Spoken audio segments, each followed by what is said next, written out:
আমি আপনাদের মাঝে আর একটা রেসিপি নিয়ে হাজির হয়েছি। রেসিপিটি হলো কচি চাল কদু আর আলু দিয়ে ডিম রান্না রেসিপিটি দেখেই বুঝতে পারতেছেন কেমন হয়েছে।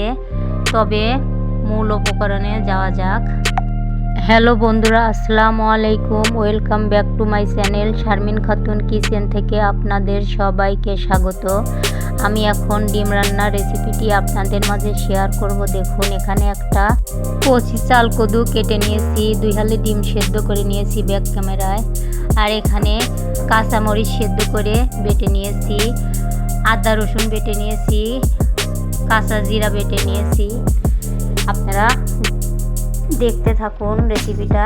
এখানে রসুন বেটে নিয়েছি, পেঁয়াজ বেটে নিয়েছি, এখানে লাল মরিচ আমি বেটে নিয়েছি। বেটে রান্না করার মজাটাই কিন্তু আলাদা। আরও যদি মাটির চুলায় রান্না করেন আরও তো রেসিপিটা মজার হয়।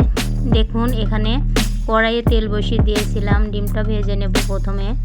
এখানে লবণ দিয়ে দিলাম, হলুদের গুঁড়া, মরিচের গুঁড়া দিয়ে দিয়েছি। এখানে খুন্তি দিয়ে এরকম একটু নাড়াচাড়া করে নেব, কারণ এই ধরনের কড়াইয়ে কিন্তু ডিম ভাজিগুলো লেগে যায়, কিংবা অন্য যে কোনো ভাজি লেগে যায়। দেখুন, ডিমগুলো দিয়ে দিলাম।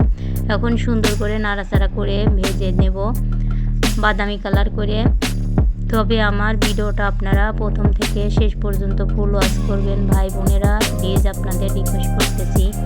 একটা ভিডিও করতে কিন্তু অনেক কষ্ট হয়, তাই আমরা সবার ভিডিওগুলো সবাই সুন্দর করে দেখব, এটাই হলো নিয়ম। সবাই সবার পাশে থাকব। দেখুন, এভাবে করে ডিমগুলো আমার ভাজা হয়ে গেছে, এখন উঠিয়ে নেব। দেখুন, এইটা দিয়ে উঠিয়ে নিলে পারে তেলটা চড়ে যাবে, তাই এটা দিয়েই উঠিয়ে নেব। ডিমটা উঠানো হয়ে গেছে। এখানে ওর উপর আলুগুলো ভেজে দেব। আলুগুলো কেটে রেখেছিলাম, দেখলেন তো। আলুগুলো ভেজে দিলে ডিম রান্নাটা কিন্তু খুবই সুস্বাদু ও লোভনীয় হবে। আর এর ভিতর কচি চাল কদু দেওয়া আছে। কচি চাল কদু দিলে কিন্তু রান্নাগুলো খুবই মজার হয়। বিশেষ করে আরও ইলিশ মাছ যদি কচি চাল কদু দিয়ে রান্না করেন খুবই মজার হয়। আর ডিম রান্নাটাও কিন্তু এরকম আমি মাঝে মাঝেই রান্না করে খাই, আর আমি ছোটোবেলা থেকেই দেখছি আমার মারা এরকম করে রান্না করেছে। তবে আমার রেসিপিটা যদি ভালো লাগে বন্ধুরা, সবাই লাইক, কমেন্ট, শেয়ার, সাবস্ক্রাইব করে পাশে থাকবেন। আর পুরাতন আপুরা ভাইরা অবশ্যই ফুল ওয়াচ করবেন। দেখুন, আলুটা ভাজা হয়ে গেছে, সুন্দর করে উল্টে পাল্টে করে ভেজে নিয়েছি। এখানে বাজনা বলে থাকি, আমি বাজনাই বলি। এই বাজনাটা বানাবো। পেঁয়াজ কেটে রাখছিলাম, আপনাদের দেখাইছি, হয়তো বা বলি নাই কি করবো। এটা দিয়ে পেঁয়াজটা দিয়ে দিলাম। এখন পেঁয়াজটা লাল লাল করে, পেঁয়াজ বেরেস্তা যেভাবে ভাজে ওইভাবে করে ভাজি করব। এর ভিতর কয়টা গরম মশলা দিয়ে দিয়েছি, আপনারা অবশ্যই দেখছেন। গরম মশলাটা এরকম এর ভিতর দিয়ে নাড়াচাড়া করে এভাবে যদি আপনারা একটা পেঁয়াজ বেরেস্তার বাজনা করে রান্না করেন খুবই মজার হয়। বাজনাটা অনেকেই হয়তো বা আপনারা উঠান না, কেনা মশলাটা দেন। আমি কিন্তু এখানে কিনা মশলা ব্যবহার করব না।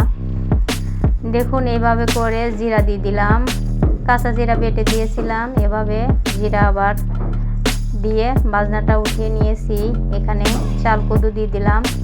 চাল কদুর কিন্তু এখানে আমি কিছুক্ষণ হলুদ আর লবণ দিয়ে ভেজে নেব। ভেজে নিলে চাল কদুর একটা গন্ধ আছে না, ওই গন্ধটা চলে যাবে। আমার মতো একদিন হলেও আপনারা ডিম রান্না করে খাবেন। এভাবে দেখুন নাড়াচাড়া করে ভাজে নিচ্ছি। তারপরে মশলাগুলো দিয়ে দেব। আর আমি কিন্তু এখানে সব মশলাগুলো হাতে বেটে নিয়েছি, কিনা মরিচের গুঁড়াও নিইনি, শুধুমাত্র হলুদটা ব্যবহার করেছি। দেখুন, এভাবে করে নাড়াচাড়া করে আমার ভাজা হয়ে গেছে। মশলাগুলো দিয়ে দিলাম, মরিচের বাটা দিয়ে দিলাম, এখানে পেঁয়াজ বাটা, আদা রসুন বাটা দিয়ে দিলাম, কাঁচা জিরা বাটা দিয়ে দিয়েছি। এখন নাড়াচাড়া করে সুন্দর করে কষিয়ে নেব কিন্তু। আর এর ভিতর লবণটা আমার দেওয়ার কথা মনে ছিল না আপুরা ভাইয়ারা, পরে লবণটা আমি দিয়েছি ব্যাক ক্যামেরায়। এখানে মশলাগুলো দিয়ে এভাবে সুন্দর করে কষিয়ে কষিয়ে রান্না করব, কারণ তরকারি যত তো কষাবো ততই কিন্তু তরকারিটা মজার হয়, আপনারা কম বেশি সবাই জানেন। এখন দেখুন, আর একটা বাটা মনে ছিল না, এখানে পেঁয়াজ বাটাই মনে হয় এটা দিয়ে দিলাম। বাটা কিন্তু এক জায়গায় রেখে দিলে দেখতে কিন্তু ভুলে যেতে হয়, কোনটা কোন বাটা না দেখলে।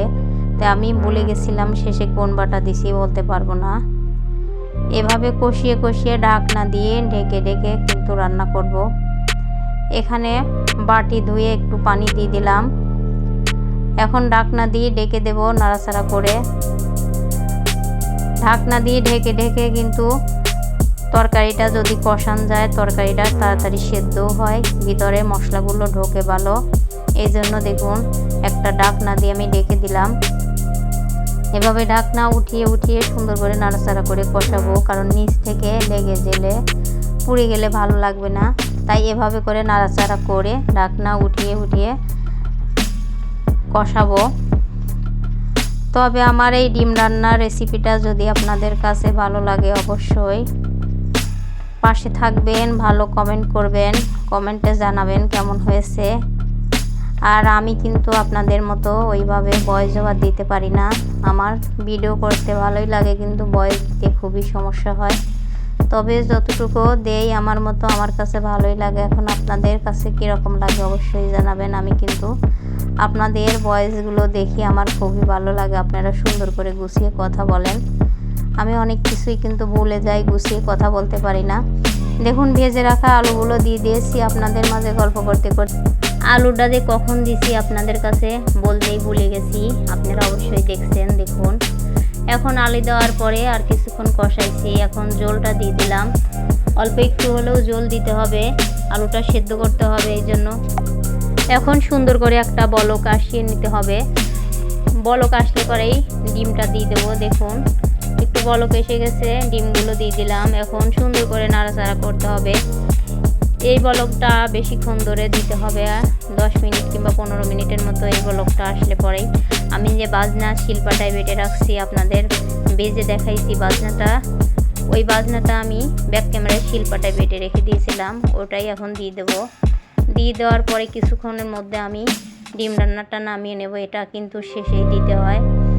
তবে আপনারা যদি ডিম বা মাছ রান্না করেন এই বাজনাটা যদি কেউ না দেন অবশ্যই এই বাজনাটা করে দিবেন, খুবই মজার লাগে তরকারি রান্না, কিন্তু তরকারিটা সুন্দর একটা গ্রান বাড়ায় এই বাজনাটা দিলে। এখন আমি লবণ চেখে দেখবো লবণ হয়েছে কিনা। লবণ চেখে দেখলাম লবণ টবণ সব কিছু আমার ঠিক হয়েছে। এখন জাল দেওয়া হয়ে গেল। এখন আমি নামিয়ে দেখাবো আপনাদেরকে। দেখুন নামিয়ে নিয়েছি, মাশাআল্লাহ সুন্দর একটা কালার আসছে, দেখতেই বুঝতে পারছেন কেমন হয়েছে। খেতেও কিন্তু খুবই লোভনীয় হয়েছিল। আর এই কচি চাল কদুর রান্নাটা যে কি মজার হয়, ইলিশ মাছটা রান্না আরও দুর্দান্ত মজার লাগে।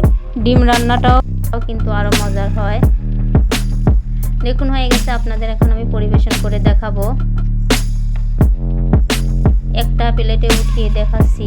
জলটা কিন্তু বেশি রেখেছিলাম না, চাল কদুটাই বেশি থাকবে এর ভিতর, জলটা কমিয়ে রাখবো।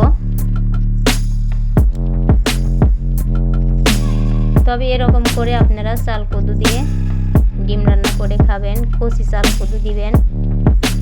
আর আজকের মতো ভিডিওটা এই পর্যন্তই রাখলাম। অন্য একটা ভিডিও নিয়ে আপনাদের মাঝে হাজির হব। সবাই ভালো থাকবেন, সুস্থ থাকবেন। আল্লাহ হাফেজ, আসসালামু আলাইকুম।